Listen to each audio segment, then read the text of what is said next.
سبحان اللہ وبحمدہ سبحان اللہ العظیم سبحان اللہ وبحمدہ سبحان اللہ العظیم نحمدہ ونصلی علی رسولہ الکریم اما بعد فاعوذ باللہ من الشیطان الرجیم بسم اللہ الرحمن الرحیم۔ انشاءاللہ العزیز سورہ اعراف کی آیت نمبر 157 کی روشنی میں ہم دیکھیں گے کہ اللہ کے رسول صلی اللہ علیہ وسلم کے ساتھ ہمارے تعلق کی کیا بنیادیں ہونی چاہئیں۔ ارشاد باری تعالی ہے فالذین آمنوا بہ، پس جو لوگ ایمان لائے ان پر، یعنی نبی محترم صلی اللہ علیہ وآلہ وسلم پر، وعزروہ، اور جنہوں نے ان کی تعظیم کی، ان کی توقیر کی، ونصروہ، اور جنہوں نے ان کی مدد اور حمایت کی، یعنی اللہ کے رسول صلی اللہ علیہ وسلم کے مشن میں ان کے دست و بازو بنے، اور رسول اللہ صلی اللہ علیہ وسلم جس مقصد کے لیے مبعوث کیے گئے اس مقصد کی تکمیل کے لیے جنہوں نے اپنی توانائیوں کو، اپنی صلاحیتوں کو، اپنے وقت کو، اپنے جان اور مال کو کھپایا، وَاتَّبَعُوا نُورَ الَّذِي أُنزِلَ مَعَهُ، اور جنہوں نے اس نور کا اتباع کیا جو ان کے ساتھ نازل کیا گیا تھا، ان کے بارے میں اللہ پاک نے فرمایا اولئک هم المفلحون، وہ فلاح پانے والے ہیں، وہ کامیاب لوگ ہیں۔ قرآن پاک میں 40 کے لگ بھگ مقامات ایسے ہیں جہاں پہ فلاح، افلح، یفلح، یفلحون وغیرہ کے الفاظ آئے ہیں، ان میں سے ایک مقام یہ ہے، اور یہ وہ آیات ہیں جس میں حقیقی فوز و فلاح کا تصور اللہ پاک نے دیا ہے، اور اس آیت میں یہ بات اللہ پاک نے واضح طور پہ بتا دی کہ اگر تمہارا تعلق نبی مہربان صلی اللہ علیہ وسلم کے ساتھ ایسا ہوگا جیسا کہ ان آیات میں بیان کیا گیا ہے، تو یقیناً تم ان لوگوں میں شمار ہوگے جو فلاح پانے والے ہیں، جو مفلحون ہیں۔ اور یقیناً ہم میں سے ہر ایک کی خواہش اور کوشش یہی ہے کہ ہم فلاح پانے والوں میں سے ہمارا شمار ہو جائے، جن کے بارے میں اللہ پاک نے فرمایا کہ فمن زحزح عن النار وادخل الجنۃ فقد فاز، جو نار سے یعنی آگ سے بچا لیا گیا اور جنت میں داخل کر دیا گیا پس وہ کامیاب ہو گیا۔ ہم میں سے ہر ایک کی یہ خواہش ہے کہ ہم اس کامیابی کے منزل کو پا لیں، لیکن اس کامیابی کی منزل کا راستہ نبی مہربان صلی اللہ علیہ وسلم کے ساتھ انتہائی قلبی تعلق کے ساتھ جو ہے وہ ہو کر گزرتا ہے۔ اور اللہ کے رسول صلی اللہ علیہ وسلم کے ساتھ ہمارے تعلق کی 4 بنیادیں ایسی ہیں جو کہ ان آیات میں اللہ پاک نے بیان فرمائی ہیں، اور ان میں سے کسی ایک میں کمی کر دینا وہ یقیناً اس کا نتیجہ فلاح سے دوری ہے اور خسارہ ہے اور نقصان ہے، اور ان کے اوپر عمل کرنا اور اس کے نتیجے میں یقیناً کامیابی ہے، فلاح ہے، اللہ کی رضا ہے، اللہ کی جنت کا حصول ہے۔ اور ان 4 بنیادوں میں سے پہلی بنیاد جو اللہ پاک نے ارشاد فرمائی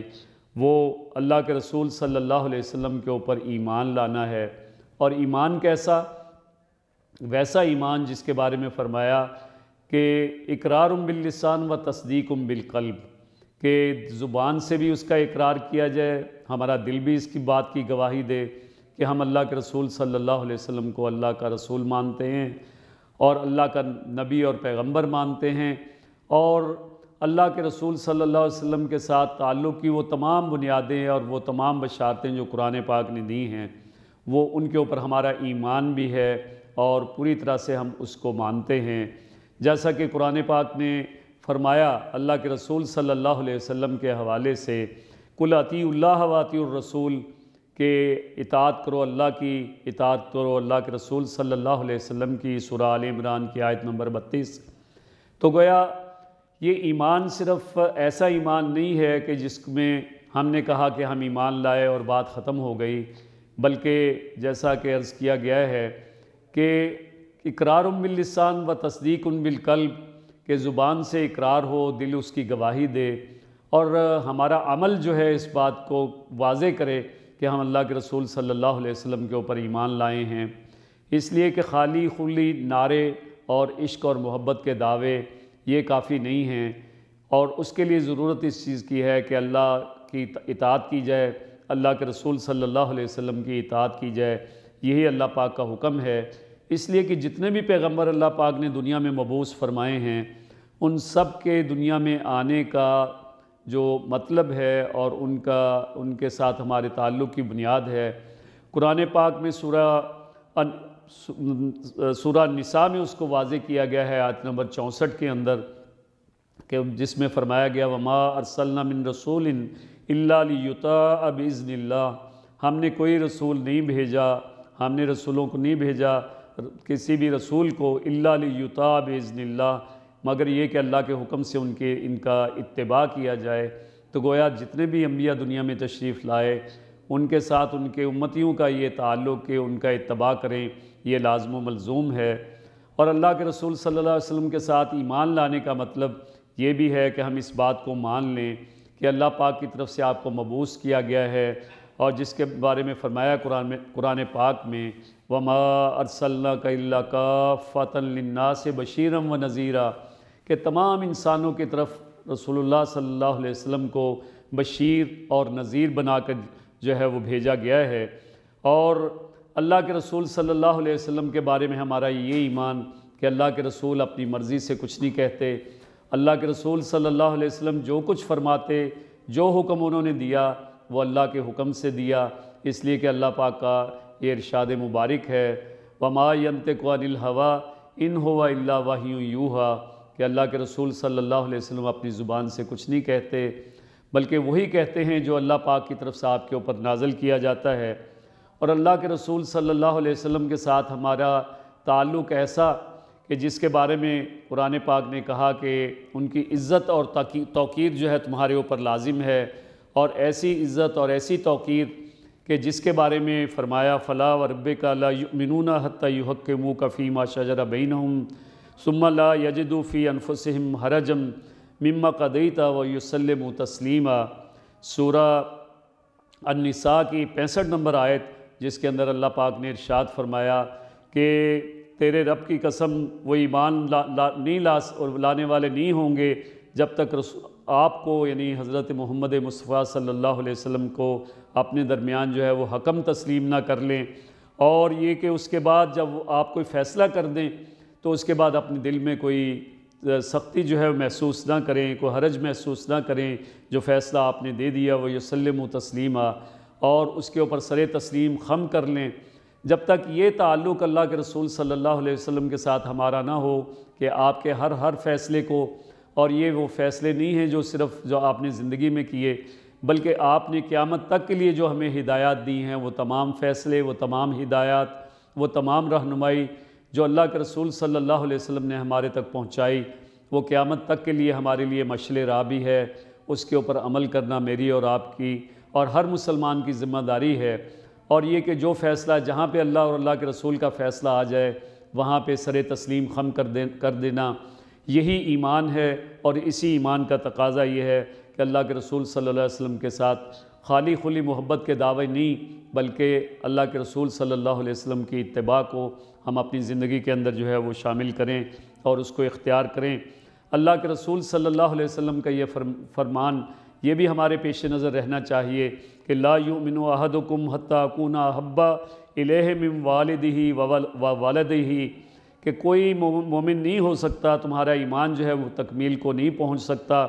جب تک میں تمہارے والد اور تمہاری اولاد سے زیادہ میں تمہارے لیے جو ہے وہ پیارا نہ ہو جاؤں، تم مجھ سے ان سے زیادہ محبت کرنے والے نہ ہو جاؤ، والناس اجمعین، بلکہ دنیا کے تمام انسانوں سے زیادہ محبت کرنے والے نہ ہو جاؤ۔ اس وقت تک یہ محبت پوری نہیں ہوتی۔ اللہ کے رسول صلی اللہ علیہ وسلم کے ساتھ محبت کا یہی تقاضا ہے کہ اللہ کے رسول صلی اللہ علیہ وسلم کے ساتھ محبت انتہائی اونچے درجے کی ہو اور عمل اس بات کی گواہی دے رہا ہو۔ حضرت عمر فاروق رضی اللہ تعالیٰ عنہ سے اللہ کے رسول صلی اللہ علیہ وسلم نے پوچھا کہ اے عمر، تم مجھ سے کتنی محبت کرتے ہو؟ تو انہوں نے فرمایا کہ اللہ کے رسول صلی اللہ علیہ وسلم، دنیا اور ما فیہا، یعنی دنیا اور جو کچھ دنیا میں ان سب سے زیادہ میں آپ سے محبت کرتا ہوں۔ جب آپ صلی اللہ علیہ وسلم نے پوچھا کہ اپنی جان سے بھی زیادہ، تو عمر فاروق رضی اللہ تعالیٰ عنہ تھوڑی دیر جو ہے انہوں نے اپنے دل کا جائزہ لیا، اور دل کا جائزہ لینے کے بعد اس کے بعد فرمایا الآن یا رسول اللہ صلی اللہ علیہ وسلم، اے اللہ کے رسول صلی اللہ علیہ وسلم، اس وقت میرے دل کی یہی کیفیت ہے کہ مجھے آپ دنیا و ما فیہا نہیں بلکہ مجھے اپنی جان سے بھی زیادہ عزیز ہیں۔ گویا یہ وہ محبت کا تعلق ہے جو درکار ہے، اور جو اللہ کے رسول صلی اللہ علیہ وسلم کے ساتھ ہمارا محبت کا معاملہ ہونا چاہیے۔ لیکن یہاں پہ رک کے یہ بات یاد رکھنی چاہیے کہ صرف محبت کے خالی کھلے نعرے اور دعوے اور زبانی جمع خرچ یہ ہرگز مطلوب نہیں ہے، اس لیے کہ جب محبت اور عشق کی بات کی جاتی ہے تو پھر محبوب کی ہر بات کو ماننا بندے پہ جو ہے وہ لازم ہو جاتا ہے۔ اور اللہ کے رسول صلی اللہ علیہ وسلم نے جو کچھ حکم دیا، جو کچھ فرمایا، جو دین لے کر آئے، جس مشن کے لیے اللہ کے رسول صلی اللہ علیہ وسلم نے اپنی پوری زندگی لگائی، اس مشن کے ساتھ وابستگی، اس دین کے اوپر عمل پیرا ہونا، یہی محبت کے تقاضے ہیں۔ اور اسی کو اللہ پاک نے اسی آیت کے اگلے حصے کے اندر جو ہے وہ ارشاد فرمایا ہے وَنَصَرُوهُ، اور نصرت فرمائی اللہ کے رسول صلی اللہ علیہ وسلم کی۔ اور یہ نصرت کیا ہے؟ ظاہر ہے کہ نہ اللہ کو ہماری نصرت کی ضرورت ہے، نہ اللہ کے رسول کو ہماری نصرت کی ضرورت ہے، لیکن یہاں جس نصرت کی بات کی گئی ہے وہ یہ کہ اللہ کے رسول صلی اللہ علیہ وسلم جس مشن کو دے کر بھیجے گئے، جس مشن کے ساتھ اس دنیا میں تشریف لائے، اس مشن کو اپنا مشن بنا لینا۔ اور وہ مشن کیا ہے کہ اپنی زندگی کے اوپر ہی صرف دین کو نافذ نہیں کرنا بلکہ دوسروں تک اس دین کو پہنچانا ہے، اور تمام ادیان کے اوپر جو ہے وہ اس دین کو غالب کر دینا ہے۔ اس لیے کہ اللہ پاک کا یہ حکم هو الذی ارسل رسولہ بالہدی ودین الحق لیظہرہ علی الدین کلہ ولو کرہ الکافرون ولو کرہ المشرکون، چاہے کفر کو یا مشرکوں کو یہ کتنا ہی برا کیوں نہ لگے، لیکن اللہ کے دین کو غالب کرنا ہے۔ اور اسی کے لیے جد و جہد اللہ کے رسول صلی اللہ علیہ وسلم نے پوری زندگی کی ہے کہ ایک مشن آپ لے کر چلے، اور اس مشن کے اندر چند سالوں کے اندر جس طرح سے کامیابی اللہ پاک نے عطا فرمائی، اللہ کے رسول صلی اللہ علیہ وسلم نے اس کے لیے دن رات ایک کیا، اور اس کے اندر نہ دن کا آرام دیکھا نہ رات کا سکون آپ نے اس کے لیے سوچا، بلکہ جب بھی معلوم ہوا کہ کچھ لوگ کہیں پہ موجود ہیں، کوئی قافلہ آیا ہے، رات کا سکون آپ چھوڑ کر، رات کا آرام اور نیند چھوڑ کر اللہ کے رسول صلی اللہ علیہ وسلم ان لوگوں تک پہنچے، ان کو دین کی دعوت دی، اور اس طرح سے ایک اسلامی ریاست کا قیام مدینہ منورہ میں اللہ کے رسول صلی اللہ علیہ وسلم نے اس کو قائم کر کے دکھایا، اور ایک پورا نظام زندگی جس کے اندر زندگی کا ہر پہلو موجود ہے، اس کو نہ صرف اس کے لیے ہدایات دیں، اس کی تعلیمات جو ہے وہ صحابہ تک پہنچائیں، بلکہ ان تعلیمات کی روشنی میں ایک مثالی اسلامی ریاست قائم کر کے دکھائی، اور جو اب بعد میں بڑھتی چلی گئی، اور حضرت عمر فاروق رضی اللہ تعالیٰ عنہ کے زمانے میں 22 لاکھ مربع میل تک وہ ریاست پھیلی، اور اس ریاست کے اندر اللہ کا قانون نافذ ہوا، اور اس طریقے سے اللہ کے طرف سے جو مشن دیا گیا تھا رسول اللہ صلی اللہ علیہ وسلم نے اپنی زندگی میں اس کو پورا کیا، اور آپ صلی اللہ علیہ وسلم کے بعد آپ کے صحابہ نے اس مشن کو اسی طرح سے اختیار کیا، اس کے لیے جد و جہد کی، اور 4 دانگے عالم میں اللہ کے کلمے کو بلند کرنے کے لیے، اللہ کے دین کی دعوت کو پہنچانے کے لیے، اللہ کا دین نافذ کرنے کے لیے جد و جہد کی۔ گویا یہی وہ نصرت ہے جو ہم سے درکار ہے، جس کا ہم سے سوال کیا گیا ہے کہ اللہ کے رسول کے ساتھ سچی محبت کرتے ہو، پھر اس مشن کے ساتھ تمہیں وابستگی اختیار کرنی ہوگی، اور اگر یہ وابستگی اختیار کر لی تو اس کا مطلب یہ ہے کہ تم اللہ کے رسول صلی اللہ علیہ وسلم کے ساتھ سچی محبت کرتے ہو۔ تو گویا یہ وہ تیسرا تقاضا ہے کہ پہلے نمبر پہ ایمان کی ہم نے بات کی، دوسرے نمبر پہ اللہ کے رسول صلی اللہ علیہ وسلم کی عزت اور توقیر کی بات کی، تیسرے نمبر پہ اللہ کے رسول صلی اللہ علیہ وسلم کے مشن کے ساتھ جڑ جانے کی بات کی، اور چوتھی بات جس کا حکم دیا گیا وَاتَّبَعُوا نُورَ الَّذِي أُنزِلَ مَعَهُ، اور وہ نور جو آپ کے ساتھ نازل کیا گیا، یعنی اللہ کی کتاب اور اللہ کی طرف سے کی گئی وحی، اور اللہ کا قرآن، اللہ کی کتاب، اس جو آپ صلی اللہ علیہ وسلم کو جو نور عطا فرمایا گیا، اس نور کی پیروی کرنا۔ گویا یہ اللہ کے رسول صلی اللہ علیہ وسلم کے ساتھ جو نور وہ نازل کیا گیا ہے، اس نور کے ساتھ ہماری وابستگی ہو، ہم اس قرآن کو پڑھنے والے ہوں، اس قرآن کے اوپر عمل کرنے والے ہوں، اس قرآن کو سمجھنے والے ہوں، اس قرآن کی دعوت کو عام کرنے والے ہوں اور اس قرآن کے نظام کو نافذ کرنے والے ہوں، تو گویا یہ وہ نور ہے جو اللہ کی طرف سے اپنے پیارے حبیب محمد مصطفیٰ صلی اللہ علیہ وسلم کے اوپر نازل کیا گیا، اور اس نور کے ساتھ جو ہے اس کا اتباع کرنا، اسی کا حکم اللہ پاک کی طرف سے دیا گیا۔ گویا یہ 4 قسم کے وہ باتیں ہیں، 4 قسم کے احکام ہیں جن کے اوپر اگر عمل کیا جائے تو اس کے نتیجے میں اللہ کے رسول صلی اللہ علیہ وسلم کے ساتھ ہمارا سچا تعلق جو ہے وہ قائم ہوتا ہے، اور اس کے نتیجے میں ہم یقیناً یہ بات سوچ سکتے ہیں اور یہ اس بات کا داعیہ ہمارے دل میں پیدا ہو سکتا ہے کہ انشاءاللہ العزیز حوض کوثر پہ اللہ کے رسول صلی اللہ علیہ وسلم سے ہماری ملاقات ہوگی، وہاں پہ ہم جام کوثر رسول اللہ صلی اللہ علیہ وسلم کی طرف سے عطا کردہ وہ پینے والے ہوں گے اور اس کے بعد جنت میں جانے والے ہوں گے۔ لیکن اگر یہ سارے معاملات نہیں ہیں اور اگر آپ صلی اللہ علیہ وسلم کی محبت ہمارے دلوں میں جاگزی نہیں ہے، اللہ کے رسول صلی اللہ علیہ وسلم کا اتباع ہماری زندگی کے اندر نہیں ہے، اور اللہ کے رسول صلی اللہ علیہ وسلم کے دین کے ساتھ وابستگی، ان کے مشن کے ساتھ وابستگی نہیں ہے، اور اگر اللہ کے رسول صلی اللہ علیہ وسلم کو جو قرآن عطا فرمایا گیا، جو آج ہمارے پاس اصل حالت کے اندر اسی طرح سے موجود ہے جیسا کہ اللہ کے رسول صلی اللہ علیہ وسلم کے اوپر جبرائیل علیہ السلام لے کر آئے، اگر اس کے ساتھ وہ ہمارا تعلق نہیں ہے تو پھر ہم کسی طور پہ یہ بات سوچ بھی نہیں سکتے کہ جنت میں جانے والے بنیں اور جہنم سے بچ سکیں۔ جنت میں جانے کے لیے، اللہ کی خوشنودی حاصل کرنے کے لیے، عرش کے سایہ میں روز قیامت جگہ پانے کے لیے، اور جہنم سے بچنے کے لیے یقیناً اللہ کے رسول صلی اللہ علیہ وسلم کے ساتھ ہمارا یہ تعلق قائم ہو جائے گا، تو یقیناً اللہ کا وہ وعدہ کہ اولئک هم المفلحون، یہی لوگ کامیابی پانے والے، یہی لوگ فلاح پانے والے ہیں، تو یقیناً ہم اس منزل کو حاصل کر سکیں گے۔ اللہ تعالیٰ سے دعا ہے کہ وہ ہم سے راضی ہو جائے، ہمیں اپنے نبی مہربان صلی اللہ علیہ وسلم کی اتباع اور سچی اتباع کرنے کی توفیق عطا فرمائے، اور اللہ کے دین کے غلبے کے لیے جد و جہد کرنے اور اس کے ساتھ نصرت کرنے کے اللہ ہمیں توفیق عطا فرمائے۔ وآخر دعوانا ان الحمدللہ رب العالمین۔ اللہم صلی علی سیدنا محمد وعلی آلہ وصحبہ وسلم۔ اللہم صلی علی سیدنا محمد وعلی آلہ وصحبہ